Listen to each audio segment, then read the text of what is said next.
We focused our presentation on the importance and value of team goals. In our group, we have Brent, Kayla, Rachel, Leah, and Jill.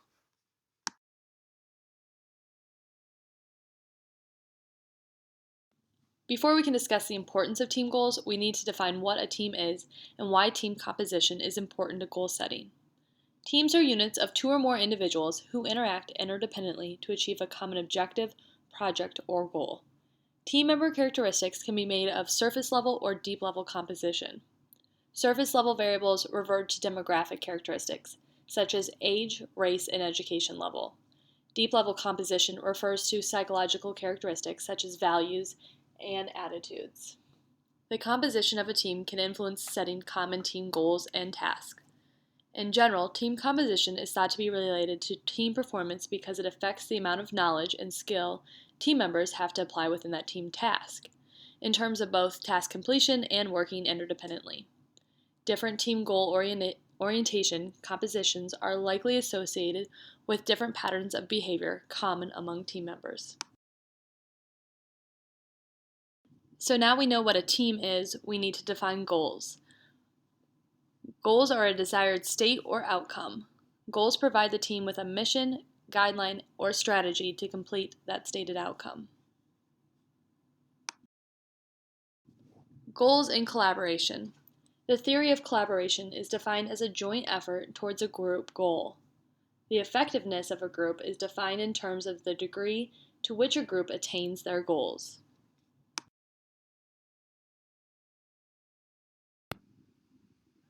Why are goals so important? Without goals, group will not exist and collaboration does not exist. For groups to be successful, each individual's private goals have to be in line with the group's goals or be related somehow. Goals are what drive us and get us to a desired outcome.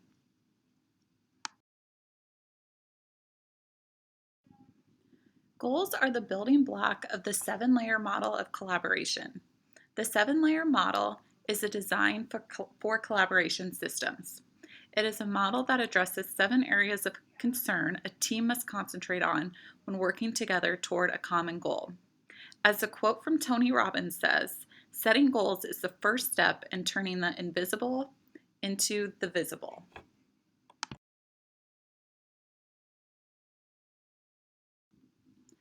These are the 7 layers of the model that are divided into why, what, and how.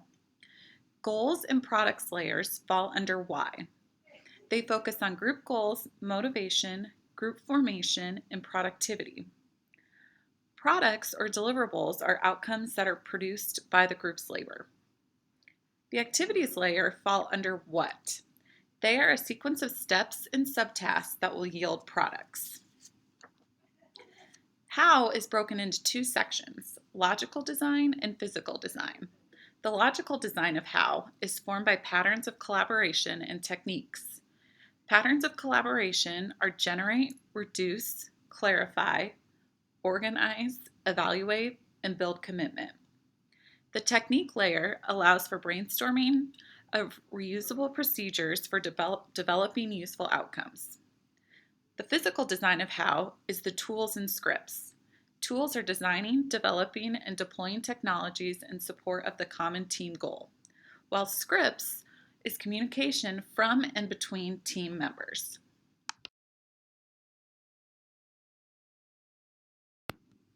So the question is now, how do you construct excellent team goals? For the goals to be effective, they need to be SMART, that is specific, measurable, achievable, relevant, and time-bound.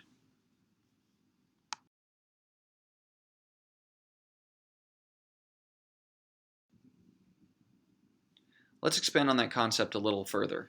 Specific goals are goals that are well-defined and focused. While general goals have good overarching principles, specific goals are more likely to guide action. By reducing general goals to more specific ones, such as defining in greater detail what will be done by whom and when, your goals will be more effective in guiding team performance. Measurable goals are goals with concrete numbers that let you know whether you're on track and focus to get the results you want. Specific, measurable goals with deadlines make it much easier for the team to structure tasks leading to the goal's completion and help identify when a team is falling behind or not addressing goals adequately. Attainable goals are goals that are realistic and are possible to be met, that is, not beyond reach. Goals that are too hard to accomplish or are on an excessively aggressive deadline are not necessarily helpful. Repeated failures to meet these goals can be demoralizing to a group. Relevant goals are goals that are based on the current conditions and the realities of the business climate. When you have irrelevant goals, it leads to a loss of motivation amongst the team. Time-based goals are goals that have a time frame attached to them. When your goals lack a time frame, it is difficult to get people to work towards those goals because there is no real weight applied to the outcome.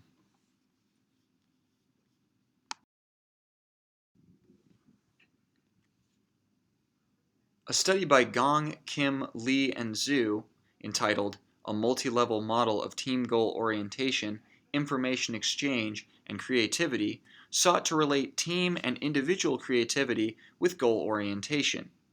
The results indicated that a team learning goal and a team performance approach goal were positively correlated with increases in individual creativity and team creativity, whereas a team performance avoidance goal was negatively correlated with creativity.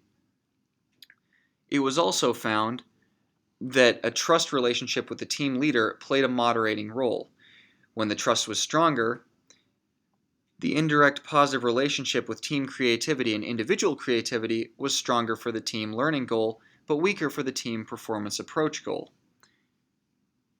It was also found that average individual creativity within a team was positively correlated to team creativity.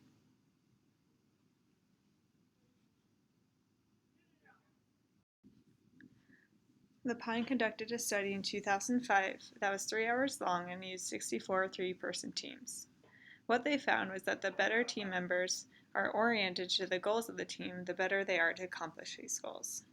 They also found a few other things, such as team members' cognitive ability and composition of members affect how the teams deal with challenging tasks. Within this finding, they found that the goal difficulty level depended on how well the members were oriented to the goal. And those members well oriented to the goal were better at adapting to change.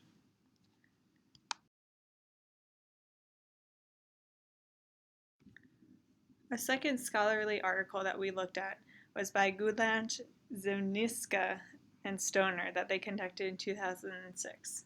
Basically, it surrounded the social identity theory, in which membership is decided by taking into account social boundaries. They also had a focus on individualism to collectivism.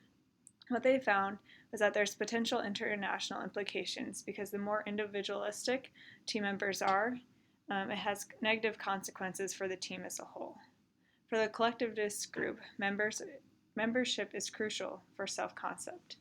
Lastly, there's a task interdependence in teams, in which that they rely on each other to achieve a common goal.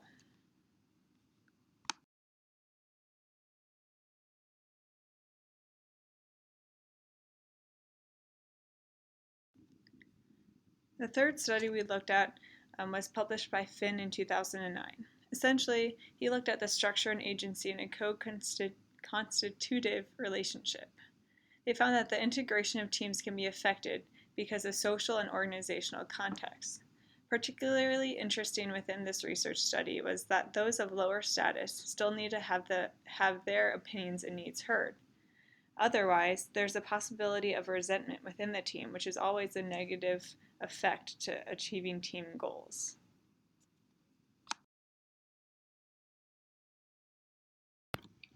Cohesion and team conflict. Cohesion and the presence of team conflict make a difference on how teams interact effectively over time. Negative relationships between conflict and cohesion were found in this study. Trust also seems to be very important.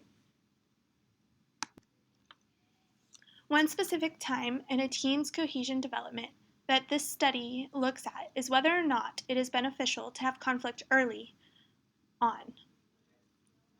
This is an important aspect to study.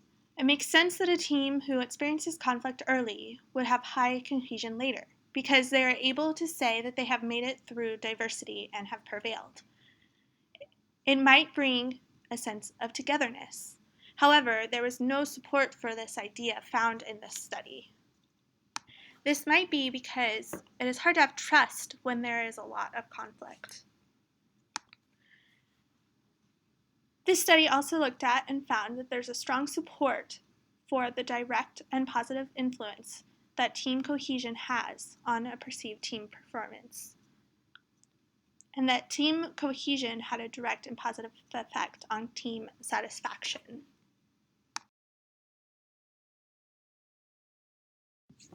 Bell's 2010 study looks at a team member's role identification and how they predict the development of team interaction and how that interaction plays out when it comes to the roles and team development. The interactions of these elements play a role in teams being more or less effective, efficient, and how they handle teamwork. The cognitive ability and structure of a team emerged as a major role in identification behavior and how the team decides what is an appropriate action when it's faced with involving demands. Team members adjust their behaviors according to what their fellow team members' expectations are. Bell, in this study, also suggests that managers and executives should be willing and able to hold skill trainings and leader briefings before a team meets to complete the role completion phase, along with the strategy and planning sessions. It seems to be most useful when team members understand the structure of the team itself. And this is important because Bell's research suggests that if these issues are not taken care of early on in the process, it may be compounded later on.